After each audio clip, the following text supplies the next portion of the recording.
ಅಂಗವ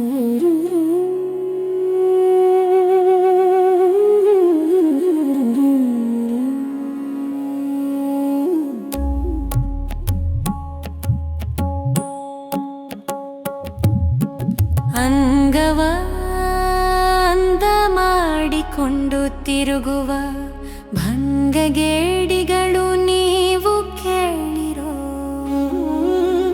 ಅಂಗಕ್ಕೆ ಅಂದವಾವುದೆಂದರೆ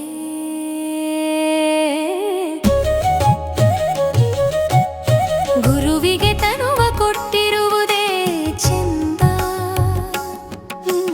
ಲಿಂಗಕ್ಕೆ ಮನವ ಕೊಟ್ಟಿರುವುದೇ ಚೆಂದ. ಜಂಗಮಕ್ಕೆ ಧನವ ಕೊಟ್ಟಿರುವುದೇ ಚೆಂದ. ಅಷ್ಟಾವರಣದಲ್ಲಿ ನಿಬ್ಬೆರಗಿನಿಂದ ಕೂಡಿ ಭಕ್ತಿ ಎಂಬ ಸಮುದ್ರದಲ್ಲಿ ಸಾಡುವುದೇ ಚೆಂದ. ಶಿವನ ಪಾದವ ಹೊಂದುವುದೇ ಚೆಂದ. ಈ ಮಾರ್ಗ ಬಿಟ್ಟು ಸಂಸಾರವೇ ಅಧಿಕವೆಂದು ತನ್ನ ಹೆಂಡಿರು ಮಕ್ಕಳು ಸಂಪತ್ತು ಇವು ತನಗೆ ಶಾಶ್ವತವೆಂದು ತಿಳಿದು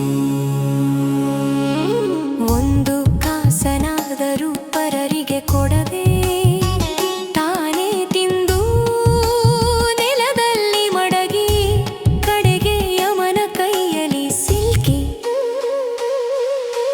ನರಕ ಕೊಂಡದಲ್ಲಿ ಮುಳುಗೇಳುವುದೇ ನಿಶ್ಚಯ. ಇಂತಹ ಅಂದಗೇಡಿಗಳ ಮುಖವ ನೋಡಲಾಗದು ಎಂದಾತ. ನಮ್ಮಮ್ಮ ಅಂಬಿಗರ ಚೌಡಯ್ಯ ನಿಜ ಶರಣ.